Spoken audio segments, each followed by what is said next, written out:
Hello and welcome to Cinema Subculture, where we discuss everything strange, obscure and downright messed up in the world of movies. My name's Gary. And I'm Simon.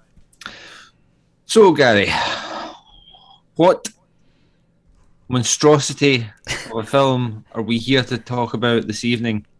Released in 1982, Oasis of the Living Dead, aka Oasis of the Zombies, is a film directed by Jess Franco, the legendary exploitation trash director. It found its way onto the Section 3 of the Video Nazis list despite being considered one of Franco's worst films by his fans. It follows multiple characters seeking out lost Nazi gold in the African desert. Now, does this hated movie, does it have any redeeming qualities, or is it just pure trash? That's the question.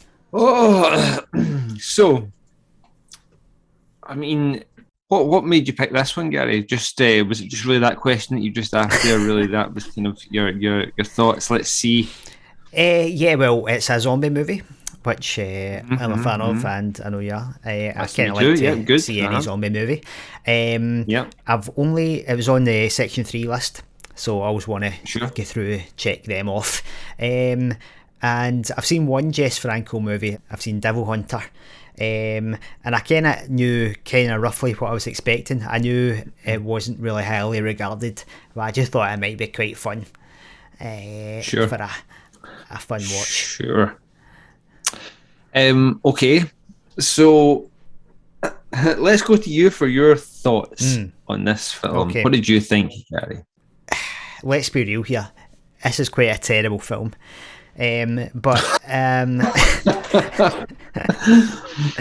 Let's get to the point. But I've got to say, I enjoy it. I enjoyed it in a kind of perverse way. I watched it twice there. The first time I couldn't really follow it, but I enjoyed it on the second rewatch a bit more.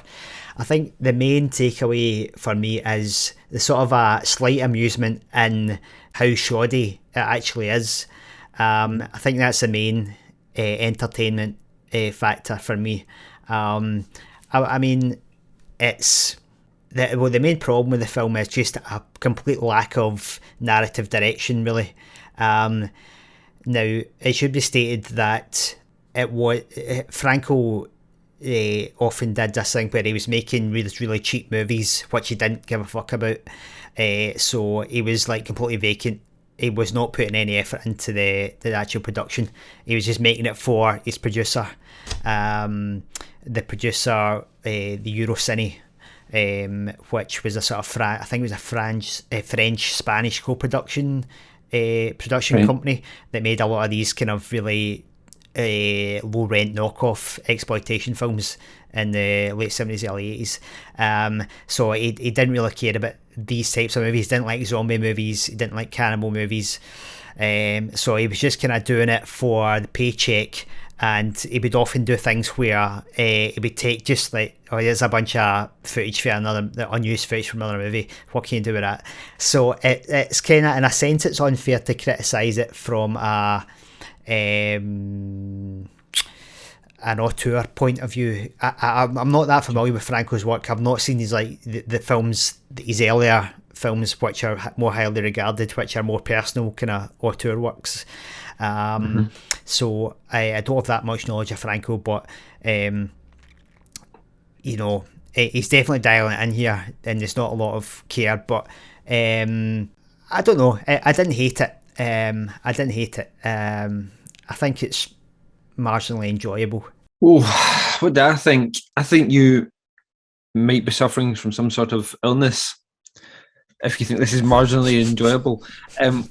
This has now dethroned The Child for me, right? Like, The Child, I thought, and honestly, like, I'm standing here thinking about The Child and like, that was actually pretty fucking good. That's the way I'm feeling right now. Like, the only thing I had the issue with in The Child really was the soundtrack. I made a big deal about the music track in that film, but man, that's like it's like Godfather compared to this, isn't it? Like, I mean, it's interesting you said vacant about the way that Franco directed this, because there's a couple of characters. Well, at first I thought, oh, that's weird. Zombies look a bit weird. They've got fake eyes on, like, these kind of like glazed over stairs. But I'm like, oh no, maybe that's just the way that people are in this made up world, because both, I think, the Sheikh and his daughter Aisha both have this vacant glare on their eyes, even when they're delivering lines, and the Sheikh, like, just, I don't know, it looks like he's got painted on eyes. Because there's no emotion in his eyes whatsoever. He's just like talking, and delivering quite a bit of dialogue, and then there's just nothing from the nose up. Yeah. No spark in his eyes. I'm pretty sure he's just a puppet. Again, here the although not as grating as the Child's musical score, the music in this film, Jesus, it was it was so boring. All right, I thought that was kind of one of the things that kind of give it a little bit of an edge. Because it was so weird. No. It was just trippy and not for me. Didn't do it for me. And like, talking about being bored, my God, the like, I'm going to say set pieces, but the kind of Nazi or, like, World War II footage was, I was like, even before reading anything about this film, like, after watching it, you could tell that it was. Well, that's obviously a different production value than what we've had up to now and what we had after it, right? So, but even that wasn't very exciting, like, to be honest with you. But there was just so much, like, I don't know, like, there's so much time spent in each area that was, like, superfluous to anything happening. I'm thinking that there's a scene where, like, even like, so I read that he's like kind of I'm right in saying he like kind of a background in kind of like Euro erotic cinema type thing. Yeah. So there's the scene with what's his name, the main guy from the end's dad, who dies near the beginning, before we know who he is or what he's got to do with it. So the bit where he's approaching his supposed eventual wife Aisha in the sand dunes.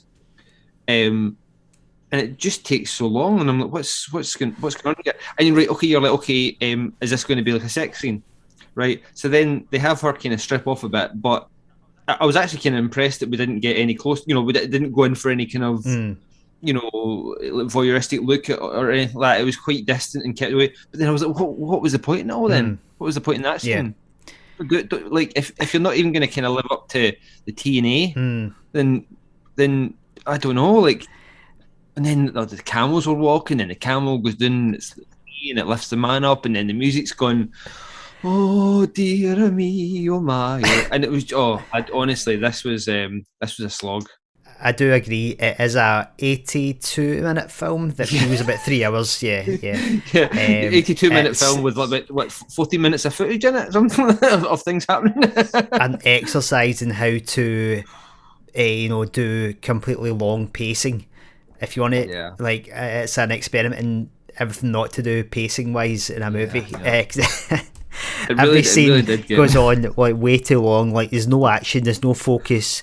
There's like, the first time I watched it, I really couldn't get a handle on what was going on, because you have so many character introductions, so many flashbacks.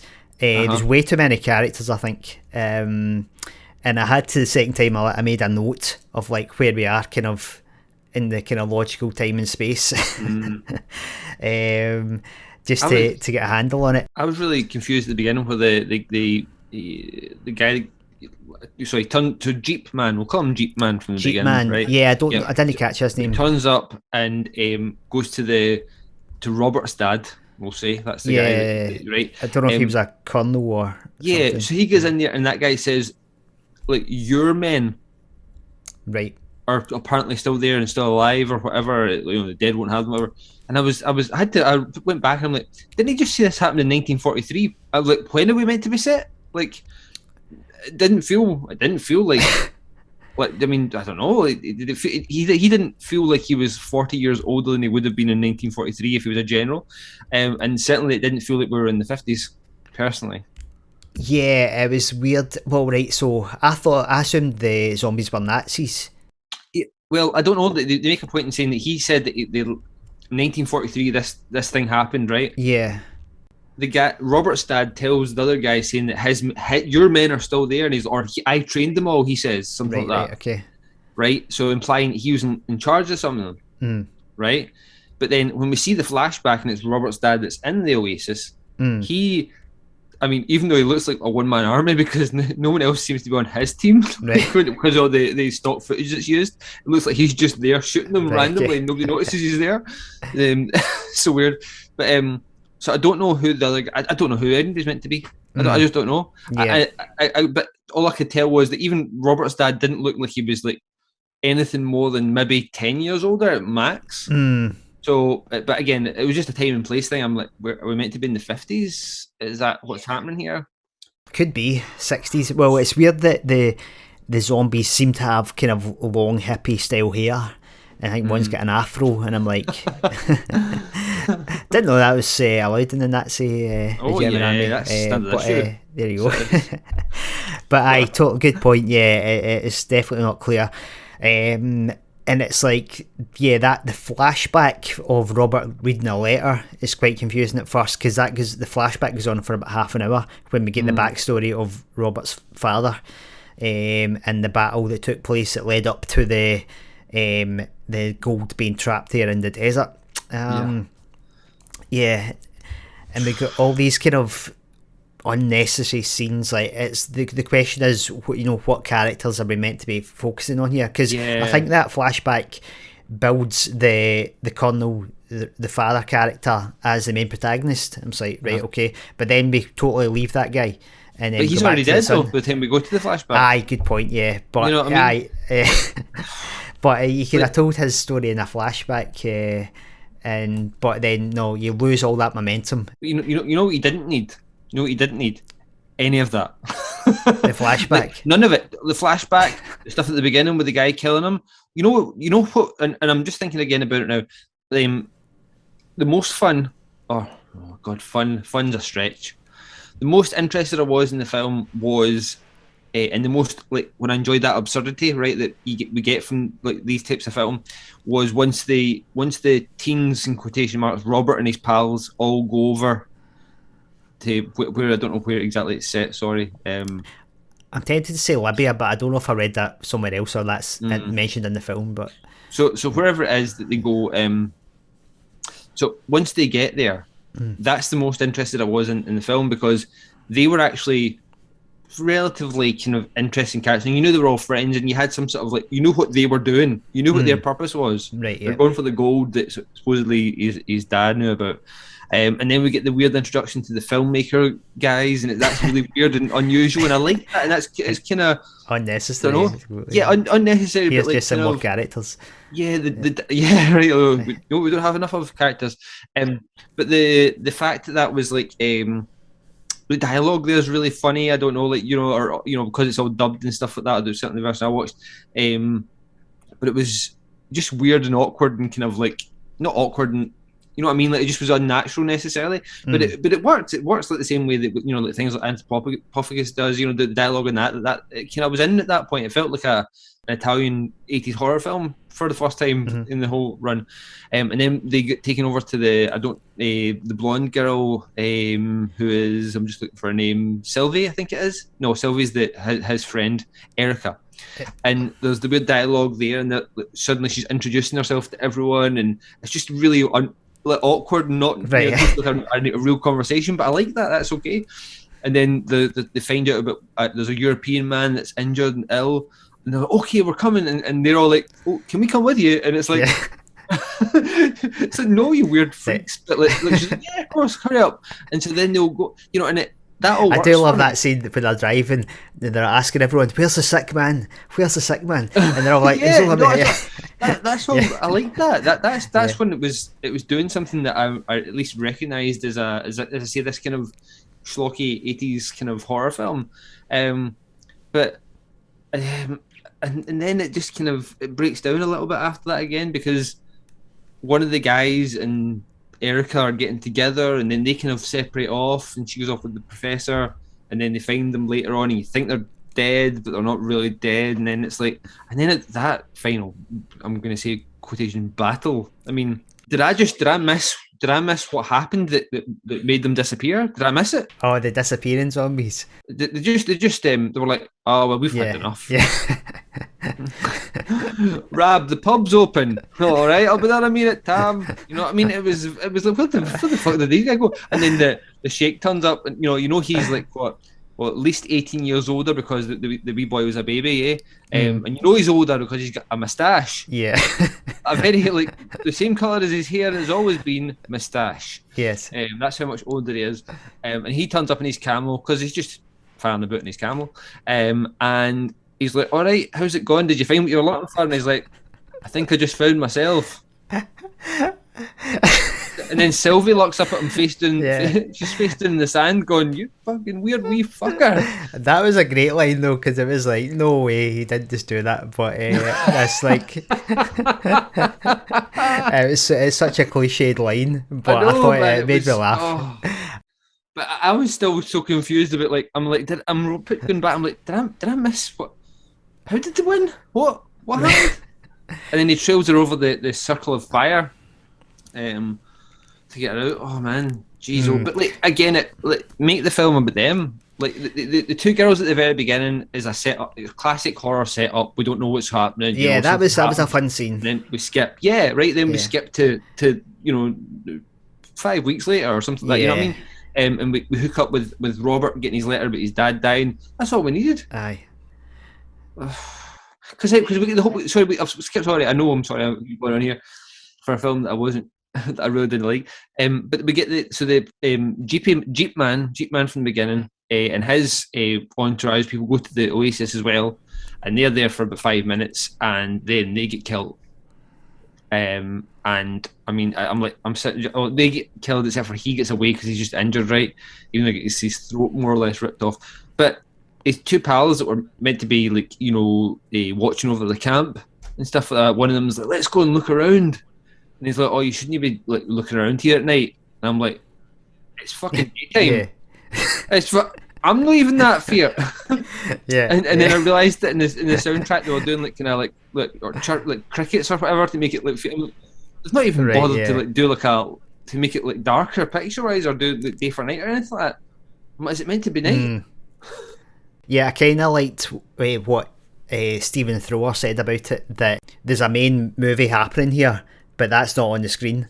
There's like what's on the screen is like everything that's happening round about it, which is really bizarre. It's like you have all like the subplots that are happening in the world of the film, but the actual what most people would present as the main narrative is like completely absent.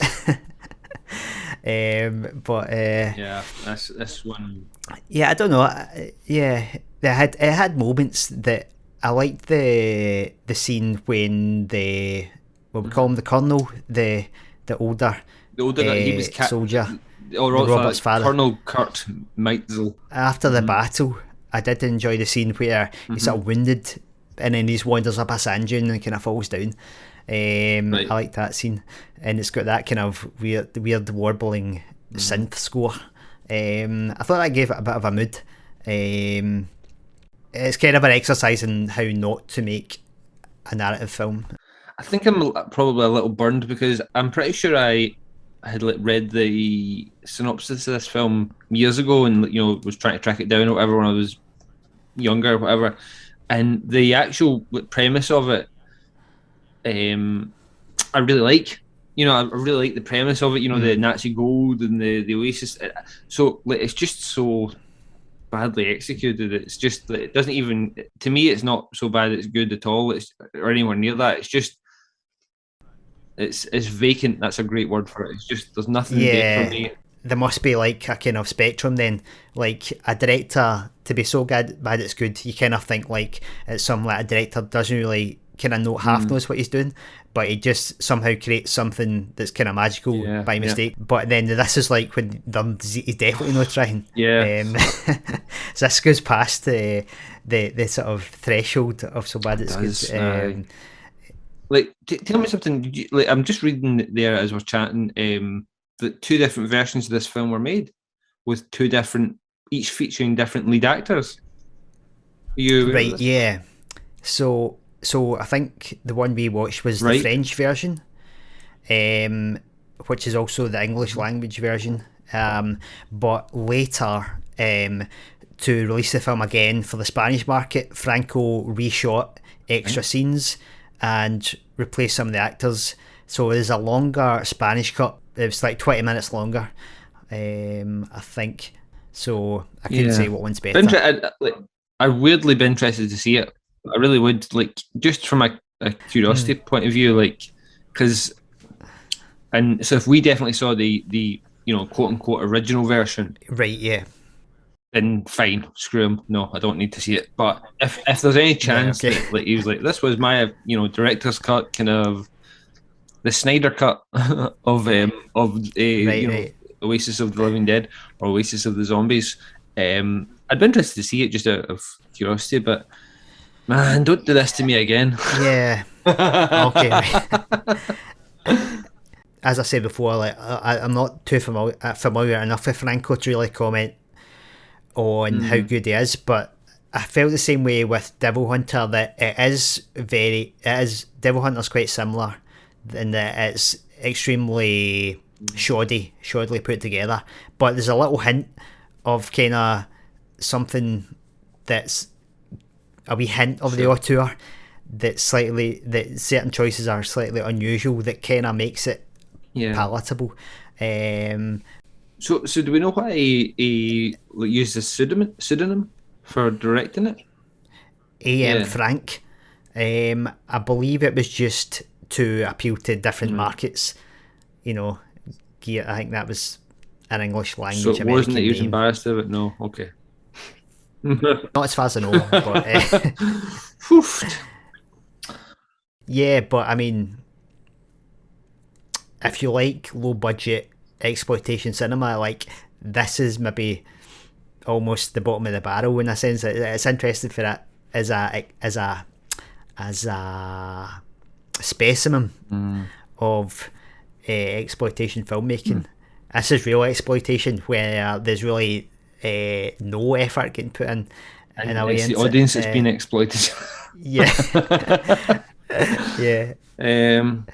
Yeah. This was I'd honestly watch The Child again.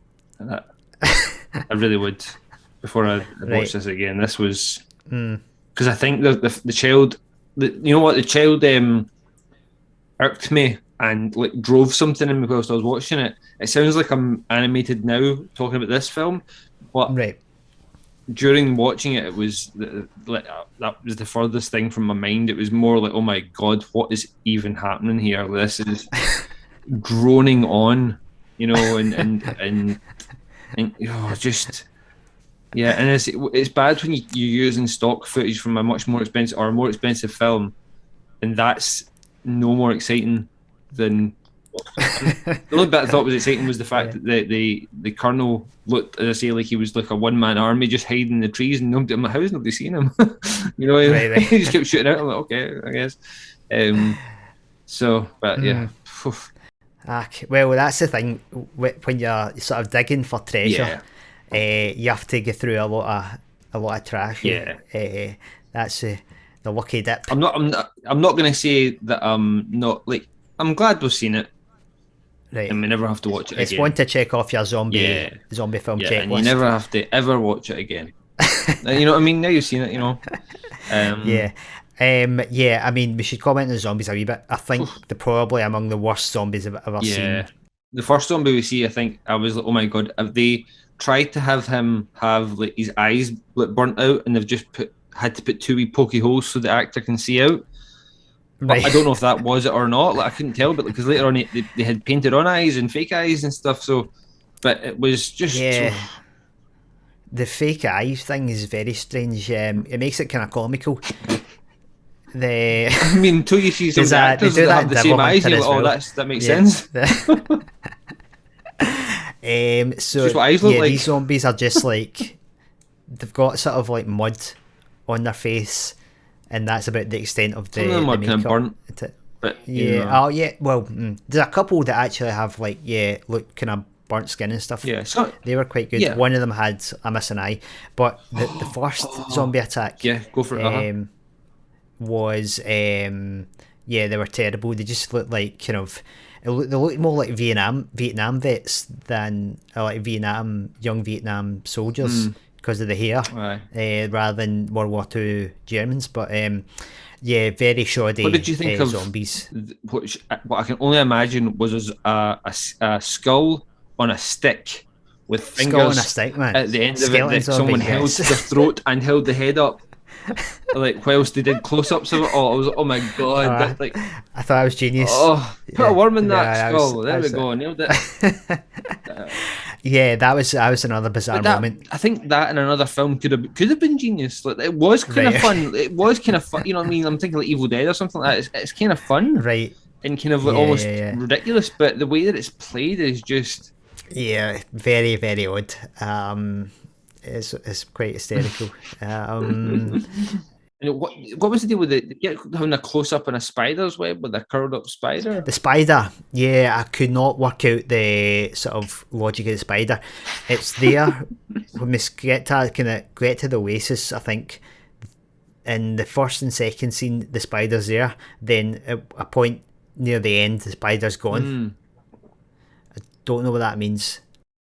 Is that like kind of like a metaphor for the Oasis being a trap? Maybe, I don't know. Like, you know, it's caught in a spider's web. I don't know. Maybe could be. I'm drawn. I'm pulling here. The film's the trap. Oh yeah, maybe. I might watch it again. I think I obviously got a lot more out of it than you did. I found it vaguely amusing. But it's tedious. It's a slog. Definitely, the first 40 minutes is not bad, but it's an exercise in meandering nothingness that with no focal point, no end point to think of. Completely agree, except for the watching again thing. I'd advise everyone do something better with your 80 minutes. Like, I don't know, draw a picture, do anything. Go for a shower, you know what I mean, something useful. No, I don't think I'll watch this again. If I find the alternate version, I might check it out, but I doubt I'd be able to sit through it again. So that'll do it for Oasis of the Zombies. You've been listening to Cinema Subculture. If you've enjoyed this content, please make sure you've subscribed on YouTube, like the video and hit the notification bell. Thanks for listening. I've been Simon. I've been Gary. Let's keep it really, really boring.